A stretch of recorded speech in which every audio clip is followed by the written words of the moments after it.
अस्सलाम वालेकुम everyone, this is Gulzar Munawwar. Welcome to my YouTube channel. आज के इस वीडियो में हम बात करेंगे श्रिंकफ्लेशन के ऊपर। पहले हम बात करेंगे श्रिंकफ्लेशन की डेफिनेशन क्या है, फिर हम बात करेंगे श्रिंकफ्लेशन की रीजंस क्या होती हैं, क्यों श्रिंकफ्लेशन किया जाता है। तो जनाब स्टार्ट करते हैं विद द डेफिनेशन। श्रिंकफ्लेशन है क्या? देखिए, जो कंपनीज प्रोडक्ट्स को मैन्युफैक्चर कर रही होती हैं उनकी कोशिश ये होती है कि उनकी प्राइस वही रहे जो उनके कंपटीशन में दूसरे कंपनीज ऑफ़र कर रही हैं इन द मार्केट।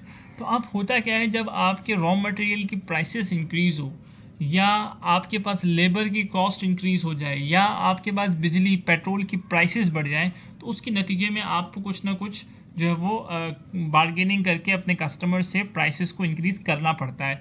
लेकिन श्रिंकफ्लेशन क्या है? अब आप अपने कंपटीशन के अंदर जो अदर कंपनीज़ हैं, अदर मैन्युफैक्चरर्स हैं जो उस प्रोडक्ट को मैन्युफैक्चर करके कस्टमर या कंज्यूमर को ऑफ़र कर रही हैं, वो प्राइसेस नहीं बढ़ा रहे हैं। अब आप क्या करेंगे? आप कहीं ना कहीं कुछ उसकी कटौती करेंगे, यानी कि आप क्वांटिटी को या तो रिड्यूस करेंगे। जैसे अभी आप पिक्चर में देख रहे हैं $20, अगर आप लोकल पाकिस्तानी इंडियन हमारे यहाँ करेंसी जो है रुपये में है, अगर हम इसको रुपये कंसिडर करें, 20 रुपये में आप 60 ग्राम चॉकलेट खरीदते थे, तो अब कंपनी आपको क्या ऑफ़र करेगी? In the case of shrinkflation 20 रुपये में 55 ग्राम चॉकलेट ऑफ़र करेगी।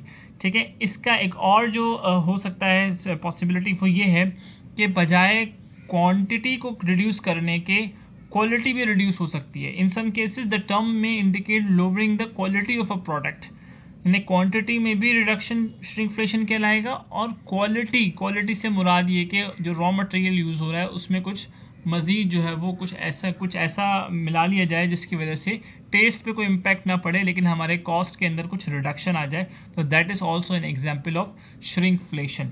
तो श्रिंकफ्लेशन का फ़ायदा सबसे ज़्यादा जो मैन्युफैक्चरर है उसको ये होता है कि उसके डिमांड पे कोई इम्पैक्ट नहीं पड़ता, क्योंकि अगर आप एकदम से प्राइसेस को इंक्रीज़ करेंगे तो कस्टमर कहाँ स्विच करेगा? कस्टमर स्विच करेगा सब्सिट्यूट्स की तरफ। यानी चॉकलेट एक कंपनी नहीं बना रही, बहुत सारी कंपनीज बना रही हैं। तो अगर आप प्राइसेस अपने चॉकलेट के सेम क्वालिटी में रखते हुए, सेम क्वांटिटी में रखते हुए अगर प्राइसेस को आप इंक्रीज़ करोगे तो ये हिट करेगा आपके प्रोडक्ट के डिमांड की तरफ। तो श्रिंकफ्लेशन का मेनली फोकस क्या होता है कि आपके डिमांड पे कोई इम्पैक्ट ना पड़े और आपका जो कस्टमर है वो भी सेटिस्फाई रहे और आपकी क्वालिटी भी जो है वो डिस्टर्ब ना हो। लेकिन आप क्या करते हैं, कुछ हिडन इस तरह से आप क्वांटिटी को कम करते हैं जो कि अननोटिसेबल हो फॉर द कस्टमर और कंज्यूमर।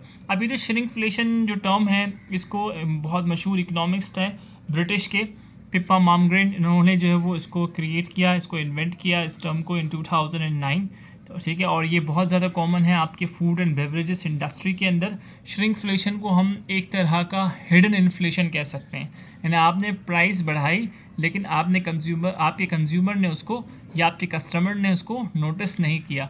अगर आप यहाँ पर भी देखें तो 20 रुपये में यानी $20 में आप 60 ग्राम चॉकलेट दे रहे थे, अब आप $20 में 55 ग्राम दे रहे हैं।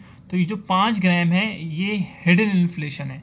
आपने एक तरह से अपने प्रोडक्ट की प्राइस इंक्रीज़ की है लेकिन हिडन तौर पे की है, क्या कस्टमर उसको नोटिस ना कर सके ताकि आपके डिमांड के ऊपर कोई इम्पैक्ट ना पड़े। अब हम बात करेंगे क्या वजूहात होती है श्रिंकफ्लेशन की, रीजंस के भाई कंपनीज क्यों श्रिंकफ्लेशन की तरफ जाती है। तो जनाब इसके दो बड़े वजूहात हैं। पहली वजह है हायर प्रोडक्शन कॉस्ट, यानी कि आपके पास जो प्रोडक्शन कॉस्ट है जिसमें रॉ मटेरियल इस्तेमाल होता है, पेट्रोल यूज़ होता है, फ्यूल यूज़ होता है, बिजली यूज़ होती है, आपका लेबर यूज़ होता है, स्पेस यूज़ होता है, इनमें से बहुत सारे फैक्टर्स हैं जो इम्पेक्ट कर सकते हैं आपके कॉस्ट के ऊपर। ये तमाम वो फैक्टर्स हैं। अब इसमें से कोई एक चीज़ भी अगर इंक्रीज़ कर जाती है तो आपका जो बैलेंस है, यानी आपका जो प्राइस का बैलेंस है वो आउट हो जाता है, आपको कॉस्ट ज़्यादा पड़ने लगती है, तो वो ऑटोमेटिकली आपकी प्रॉफिटेबिलिटी के ऊपर इम्पैक्ट आता है। लाइक फॉर एग्जांपल, अगर आपके रॉ मटेरियल के प्राइस इंक्रीज़ होगा तो अब आप क्या करेंगे, आप या तो प्राइस को बढ़ाएंगे या अभी जिस तरह हमने बात की श्रिंकफ्लेशन की तरफ जाएंगे। इसी तरह आपके लेबर की कॉस्ट में इंक्रीज़ आ रहा है या आपके पास जो फ्यूल या इलेक्ट्रिसिटी बिल्स के अंदर कॉस्ट में इंक्रीज़ आ रहा है, तो you will go toward a shrinkflation, जो कि अभी हमने ऑप्शन जिस पे बात की, ताकि आप अपने मार्केट के अंदर इन रहते हुए अपने डिमांड को भी आपने क्या करना है, बैलेंस रखते हुए चलना है। आपके प्रोडक्ट की डिमांड पे इम्पैक्ट नहीं पड़ना चाहिए। ठीक है, तो अब उसके लिए क्या करते हैं जनाब, reducing the products weight, volume और quantity while keeping the same retail price. Tag can improve the producer's profit margin. ठीक है, तो अब हम फिर उसके लिए क्या स्ट्रेटजी अपनाते हैं, जो हाईली कॉम्पिटिटिव मार्केट्स है, जैसे भी हमने बात की फूड एंड बेवरेजेस की, वहाँ पे क्या होता है आप वेट, वॉल्यूम या क्वांटिटी को क्या करते हो, कुछ रिड्यूस करते हो लेकिन प्राइस सेम रखते हो. At the same time the average consumer will not notice a small reduction in quantity, the sales volume will not be affected. अच्छा, दूसरी वजह क्या होती है कंपनी श्रिंकफ्लेशन की तरफ क्यों जाती है? Due to the high intense market competition.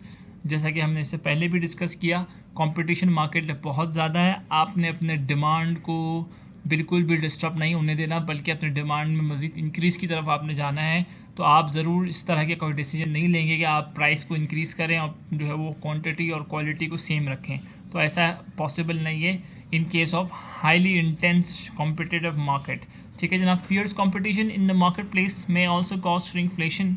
The food and beverage industry is generally an extremely competitive one, as consumers are able to access a variety of available substitute. ठीक है, substitute बहुत ज़्यादा होते हैं फूड एंड बेवरेजेस के अंदर, इन्हें customer के स्विच करने के बहुत ज़्यादा चांसेस होते हैं. Therefore, producers look for options that will enable them to keep the favor of their customers and maintain their profit margins at the same time. तो आई होप कि आपको श्रिंकफ्लेशन का कॉन्सेप्ट समझ में आ गया होगा. इट्स अ हिडन, एक छुपी हुई महंगाई जिसे हम कह सकते हैं जो कंपनीज़ करती हैं. वो भी उनकी मजबूरी होती है कि उन्हें जो माल पड़ता है या उन्हें जो जगह पड़ती है या जो वो रिसोर्सेज यूज़ कर रहे होते हैं वो सब बहुत महंगी होती है, जिसकी वजह से उन्हें मार्केट में रहते हुए अपने प्रोडक्ट को सेल भी करना है और हर चीज़ को एडजस्ट करते हुए अपनी प्रॉफिटेबिलिटी को भी देखना है, अपने लेबर्स को भी देखना है. तो that's why the companies do the shrinkflation. I hope कि आपको कॉन्सेप्ट समझ में आ गया होगा. कोई बात आप कहना चाहते हैं आप कमेंट में कर सकते हैं, कोई क्यूरी है तो आप कमेंट में कर सकते हैं. Thank you so much for watching the video.